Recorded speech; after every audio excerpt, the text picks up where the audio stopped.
സമാധാനത്തിന്റെ വെള്ളരി പ്രാവാകാൻ ശ്രമിച്ച് ഒടുവിൽ സ്വന്തം ശവക്കുഴി തോണ്ടുന്ന പാകിസ്ഥാനെയാണോ നമ്മൾ ഇന്ന് കാണുന്നത്? ഇറാൻ യുദ്ധത്തിൽ മധ്യസ്ഥൻ എന്ന വലിയ കുപ്പായമണിഞ്ഞ് ഇറങ്ങിയ പാകിസ്ഥാന് ഇന്ന് സ്വന്തം ജനതയ്ക്ക് ഒരു നേരം ആഹാരം നൽകാൻ പോലും കഴിയുന്നില്ല. ഒരു വശത്ത് അമേരിക്കയുടെ സാമ്പത്തിക ചങ്ങലകൾ, മറുവശത്ത് ഇറാന്റെ യുദ്ധമുഖം. ഇതിനിടയിൽപ്പെട്ട് ശ്വാസം മുട്ടുന്ന പാകിസ്ഥാൻ ഒരു രാജ്യമായി ഇനി എത്ര കാലം മുന്നോട്ടു പോകും? സ്വന്തം വീട്ടിലെ തീയണയ്ക്കാൻ കഴിയാത്ത പാകിസ്ഥാൻ ഇറാൻ യുദ്ധത്തിൽ ലോക മധ്യസ്ഥൻ എന്ന ചമയമണിഞ്ഞത് വിരോധാഭാസമാണ്. ഇറാനുമായി രഹസ്യ ഇടപാടുകൾ നടത്തി 20 കപ്പലുകൾക്ക് വഴി മാറ്റിവിട്ട പാകിസ്ഥാന് ഒടുവിൽ ലഭിച്ചത് അന്താരാഷ്ട്ര തലത്തിലുള്ള നാണക്കേട് മാത്രമാണ്. ലോകത്തിനു മുൻപിൽ സമാധാന ദൂതനാകാൻ ശ്രമിക്കുമ്പോഴും പാകിസ്ഥാൻ എന്ന രാജ്യം പട്ടിണിയിലേക്കും അന്ധകാരത്തിലേക്കും കൂപ്പുകുത്തുകയാണ്. സ്വന്തം ലാഭത്തിനായി യുദ്ധത്തെ ഉപയോഗിച്ച പാക് ഭരണകൂടം ഇന്ന് സ്വന്തം ജനതയുടെ ശാപം ഏറ്റുവാങ്ങുന്നു.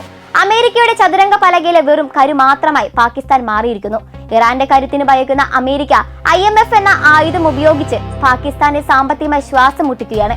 പെട്രോളിന് 450 രൂപയും ഡീസലിന് 520 രൂപയും കടന്ന പാക് വിപണിയിൽ 1 രൂപയുടെ സബ്സിഡി നൽകാൻ പോലും IMFന്റെ അനുമതി വേണം.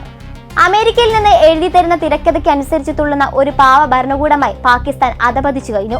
ജനരോക്ഷം തണുപ്പിക്കാൻ സർക്കാർ പ്രഖ്യാപിക്കുന്ന തുച്ഛമായ സബ്സിഡികൾ വെറും തട്ടിപ്പാണ്. കർഷകർക്ക് നൽകുന്ന 1500 രൂപ കൊണ്ട് 1 ലിറ്റർ ഡീസൽ പോലും അടിക്കാൻ കഴിയാത്ത അവസ്ഥയാണിവിടെ. ഇന്ധനവില 23%, വൈദ്യുതി നിരക്ക് 14% കൂട്ടി ജനങ്ങളെ കൊള്ളയടിക്കുമ്പോഴും അമേരിക്കയുടെ യുദ്ധ താല്പര്യങ്ങൾ സംരക്ഷിക്കാനാണ് പാക് സൈന്യത്തിന് താല്പര്യം.